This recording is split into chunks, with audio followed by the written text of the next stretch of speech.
আসসালামু আলাইকুম viewers, welcome to Maliha sweet kitchen. আজকে আমি ঈদের স্পেশাল তৈরি করব চিকেন রোস্ট। এই রোস্টটা খেতে একবার বিয়ে বাড়ির স্বাদ হয়। চলুন শুরু করা যাক। আমি এখানে 2টা মুরগি নিয়েছি, ব্রয়লার মুরগি। এক একটা ওজন ছিল 800 থেকে 900 গ্রামের মতো। এখন আমি 1 চামচ লবণ দিয়ে দিয়েছি অল্প পরিমাণের এখানে জর্দার রং।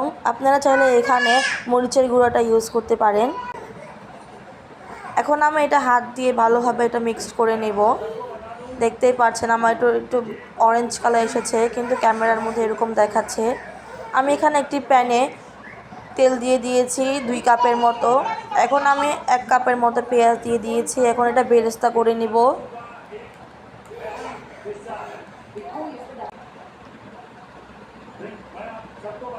আমার বেরেস্তাটা হয়ে গেছে, আমি দেখিয়ে দিচ্ছি। একটু ব্রাউন কালার চলে এসেছে। এখন আমি এটা উঠিয়ে নিব।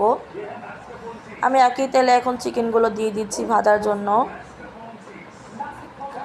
আমি প্রথমে 4টা করে ভেজে নিচ্ছি। আমার কড়াইটা অল্প ছোট, তার জন্য আমি 4টা করে ভেজে নিচ্ছি। এখন আমি এক সাইড 1 মিনিটের মতো ভেজে নেব। আমি এখানে বেশি ভাজবো না, তাতে মাংসটা গলে যাবে।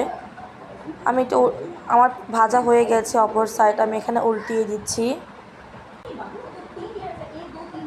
আমি একইভাবে এই পাশেও আমি ভেজে নেব।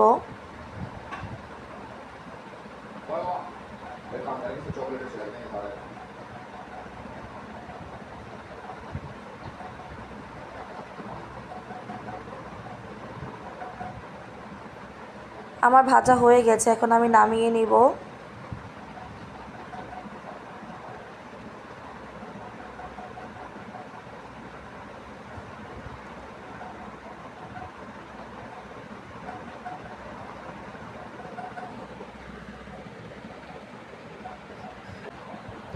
একইভাবে আমি আরও 4টা রোস্ট ভেজে নিচ্ছি।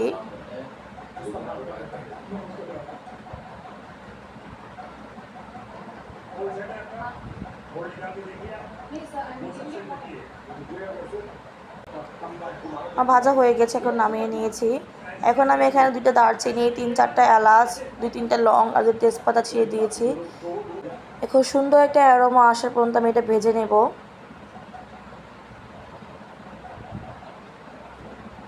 এখন আমি দিয়ে দেব 2 চামচের মতো আদা রসুন বাটা। একটু ভেজে নেব আদা রসুনটা, যাতে গন্ধটা চলে যায়।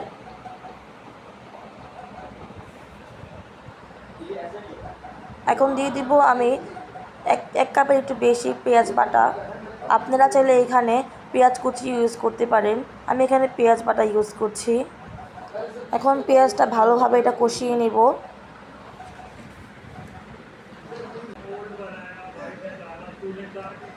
আমার ভাজা হয়ে গেছে, দেখতেই পাচ্ছেন।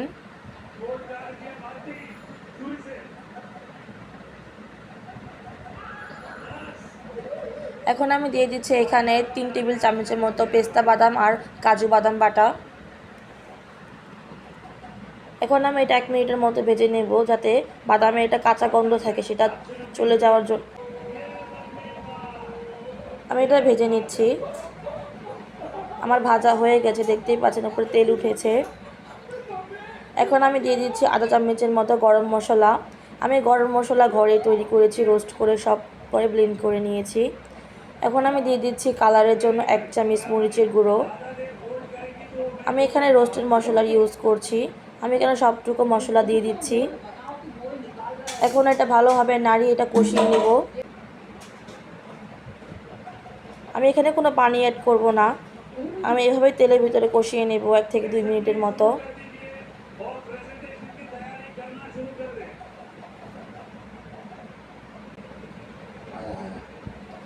আমার কষানো হয়ে গেছে। এখন আমি দিয়ে দিচ্ছি 1 টেবিল চামচ লবণ। আপনাদের স্বাদ অনুযায়ী আপনারা লবণটা দিয়ে দিবেন। এখন আবার আমি ভেজে নিয়েছি। এখন আমি মাংসগুলো দিয়ে দিচ্ছি। এখন মাংসগুলো ভালোভাবে আমি কষিয়ে নেব। মাংসগুলো যাতে মশলার সাথে ভালোভাবে মিক্সড হয়, ততক্ষণ আমি এটা মাংসটা কষিয়ে নিব।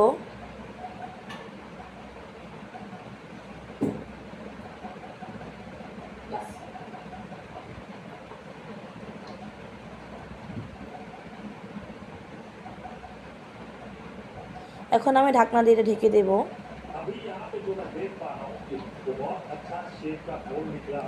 আমি এখানে 2 মিনিটের মতো ঢাকনা দিয়ে কষিয়ে নিয়েছিলাম।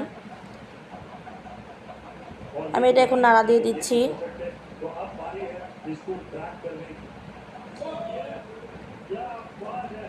এখন আমি এইখানে 1 কাপের বেশি একটু টক দই দিয়ে দিচ্ছি। আপনারা মাস্ট টক দই ইউজ করবেন। টক দই দিলে মাংসটা অনেক নরম হয়, খেতেও অনেক মজা হয়। আমি এখন টক দই দেওয়ার পর এটা ভালোভাবে মিক্স করে নিচ্ছি। আমি কিন্তু এখানে কোনো রকমের পানি ইউজ করিনি। ব্রয়লার মুরগিতে এমনিতে অনেক পানি উঠে।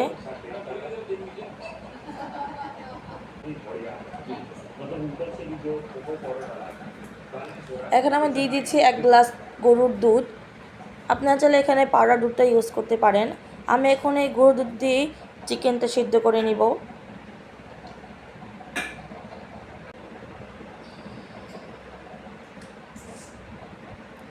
এখন আমি ঢাকনা দিয়ে ঢেকে দেব। এখন আমি দিয়ে দিচ্ছি 5-6টা কাঁচামরিচ একটু ভেঙে দিয়েছি যাতে কাঁচামরিচের ফ্লেভারটা আসে। আবার ঢাকনা দিয়ে ঢেকে দিয়েছিলাম। আমি এখানে 4 থেকে 5 মিনিটের মতো এটা সিদ্ধ করে নিয়েছি। আমার দুধের উপর এটা সিদ্ধ হয়েছে, দেখতেই পাচ্ছেন উপরে আমার তেল উঠেছে। এই মুহূর্তে আমি দেখিয়ে দিচ্ছি আমার গ্রেভিটা কীরকম হয়েছে। ওভারঅল আমার চিকেনটা রোস্ট রান্না করা শেষ। এখন আমি পেঁয়াজ বেরেস্তা দিয়ে এটা গার্নিশ করে নিয়েছি। আমার ভিডিওটি ভালো লাগলে আমার ইউটিউব চ্যানেলটি অবশ্যই সাবস্ক্রাইব করবেন। আসসালামু আলাইকুম।